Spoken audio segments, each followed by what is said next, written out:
Greetings, my scattered sisters and brothers in the Lord. I trust you know the Lord is with you wherever you find yourself scattered today, and that you know that his presence with you is more than enough for whatever you might face today.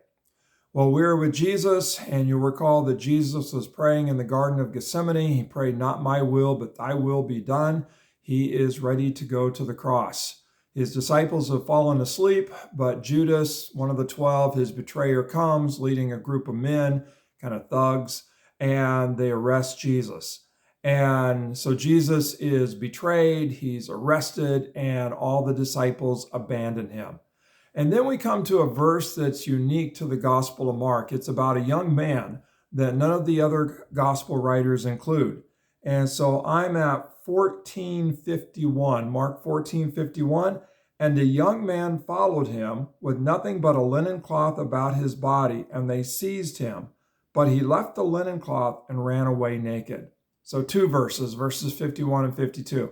So this young man was following Jesus, and when Jesus got arrested, he was still trying to follow, and then he ran away. They seized him, they questioned him, he got away. A young man followed him with nothing but a linen cloth about his body.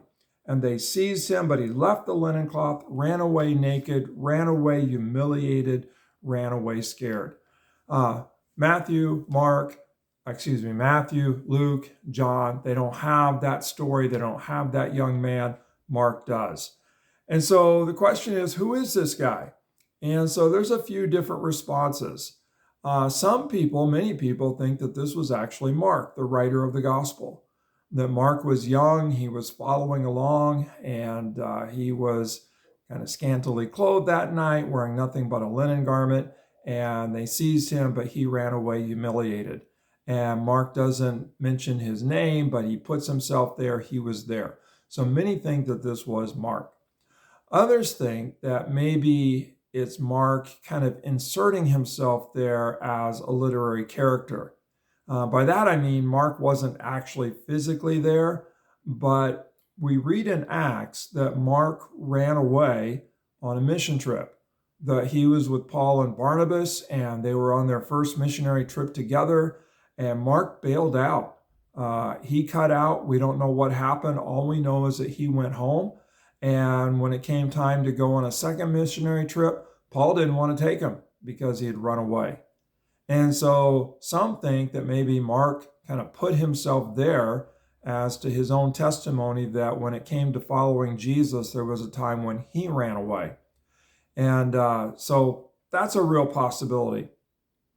And then perhaps Mark puts that person there, maybe as a real person, maybe not, but Mark puts that person there unnamed because, well, pretty much every single one of us, there have been times when we have run away from following Jesus.